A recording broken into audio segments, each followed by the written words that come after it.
John called me for the first time and asked me if I could come up with a cover. And I was just really knocked out. I couldn't believe it. And they said, come down to the studio and we play you the tracks we have up to now.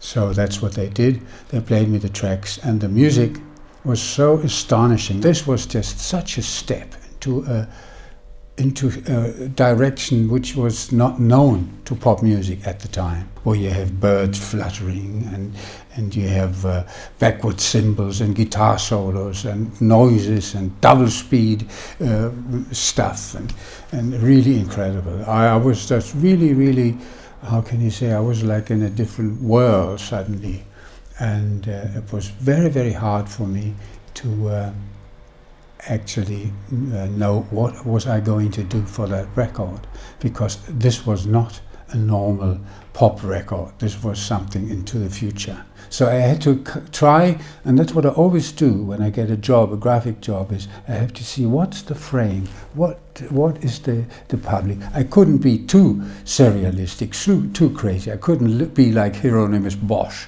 or something. I had to stay in line, so to speak. I had to go home and think of something, and I was racking my brains and couldn't come up with a solution. I finally said, what do we need? It's the faces that people have to see. Like always, they always have to see the faces of the band. And then they need lots of photos. And the third thing was hair, lots of hair. I had the idea of doing a collage again, and I think it's a great idea, and it's good to do, because then the people that get an original in their hands and they see, he is actually working on this cover.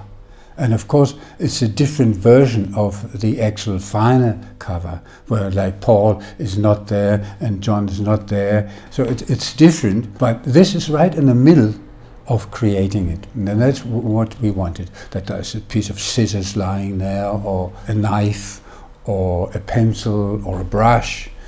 All these things you actually use when you are at the table working on a piece. The collage is made by me sitting there drawing the actual utensils. And then I scan them on the scanner, printed them out, and then I colored them. I put colors on them. So each one has got something special. Some are just white paper. Anything that was out of metal is printed on metal, actual metal paper, that it gets as close to what the tools did actually look like. I'm not a painter. I'm a graphic designer. And whatever is necessary to get the message across of what the job is, that's what I'm going to use, and that's why I picked the collage.